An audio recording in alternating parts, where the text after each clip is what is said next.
मुंबईच्या आझाद मैदानावर 12 मार्चपासून राज्यातील विविध कला क्रीडा शिक्षक संघटनांकडून एल्गार आंदोलन केलं जाणार आहे। जवळपास 2009 पासून राज्यात कला शिक्षक भरती झालेली नाही। त्यासोबतच कला शिक्षक भरतीसाठी जाचक-अटी घालण्यात आल्यात, ज्यात विद्यार्थी संख्येची अट घालण्यात आली आहे। सोबतच विशेष शिक्षकांच्या भरती संदर्भात अद्यापही शिक्षण विभागाला सरकारकडून निर्देश दिलेले नाहीत किंवा त्यांची स्वतंत्र बिंदू नामावली करण्यात आलेली नाही।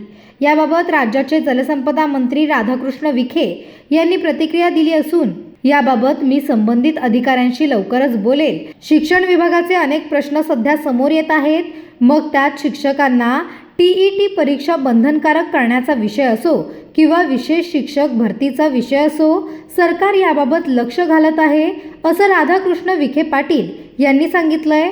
दरम्यान कला शिक्षकांनी आपल्या व्यथा मांडल्या आहेत। मला माहित नाही, खरं आपण सांगितलं मी जरूर लक्ष घालीन, कारण शिक्षण विभागाच्या काही ना काही रोज काही निर्णय होतात। यापूर्वीचे काही निर्णय झाले आहेत शिक्षक भरती, आता त्या TETचा विषय आणखी निर्णयावर आहे।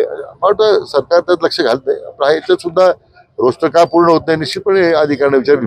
नमस्कार, मी महेश मोरे, कला शिक्षक व टेट अभियोग्यताधारक, संपूर्ण महाराष्ट्रातील सर्व कला व क्रीडा अभियोग्यताधारक तसेच युवा शैक्षणिक व न्याय संघटना महाराष्ट्र राज्य यांच्या संयुक्त विद्यमाने आम्ही येत्या 12 मार्च 2026 रोजी आझाद मैदान मुंबई या ठिकाणी धरणे आंदोलन आम्ही राबवत आहोत।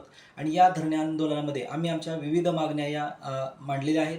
त्यातली पहिली जी मागणी आहे ती पहिली आमची मागणी आहे की कला क्रीडा आणि कार्यानुभव व विशेष शिक्षक नवीन संच मान्यतेनुसार तात्काळ पात्रता निकष जाहीर करून पदभरती ही मोठ्या प्रमाणात करावी। त्याचबरोबर कला आणि क्रीडाच्या पदभरतीसाठीची जी बिंदू नामावली आहे ती बिंदू नामावली ही त्वरित करावी, असे आदेश राज्य शासनाने त्वरित देण्यात यावेत। तसेच 2 जानेवारी 2026चा जो काही GR आहे तर त्याच्यामध्ये तात्काळ दुरुस्ती करून 21 ऑगस्ट 2025चा जो काही GR आहे तर त्या GR नुसार कला आणि क्रीडाची जी पदे आहेत ती पदे समूह शाळेवरती आणि केंद्र शाळेवरती तात्काळ पवित्र पोर्टल मार्फत भरली जावीत।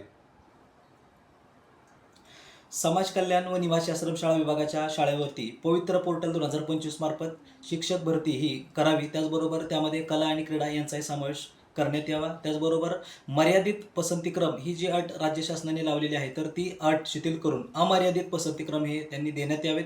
त्याचबरोबर स्थानिक स्वराज्य संस्था 80% जागा भरणे धोरण जे आहे ते खाजगी व्यवस्थापनाच्या जे काही शाळा आहेत तर त्यांच्यावरही लागू करावं।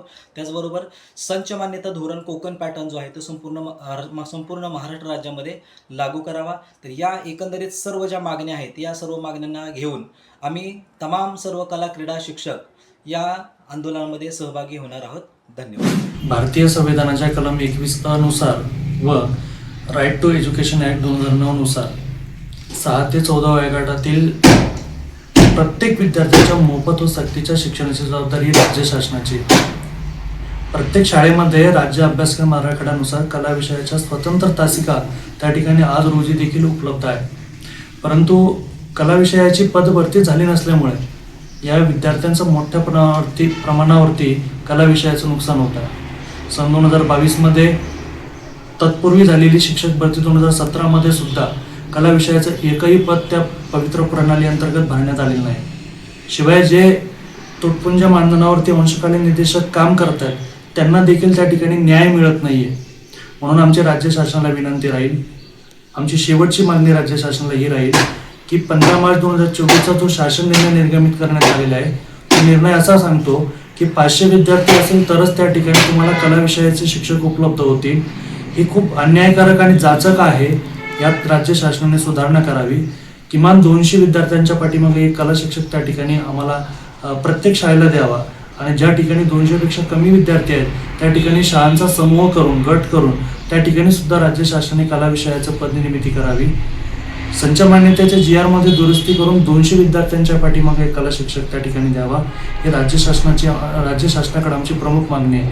या मागण्या जर आमच्या पूर्ण झाल्या नाही तर नक्कीच संविधानिक मार्गाने जे आम्हाला करता येईल ते आम्ही करू आणि पर्यायी माननीय कोर्टाकडे जाण्याचा वेळही आम्हाला आला आम्ही माननीय कोर्टाचे दार ठोठावल्याशिवाय राहणार नाही, हे आम्ही नमूद करतो। धन्यवाद।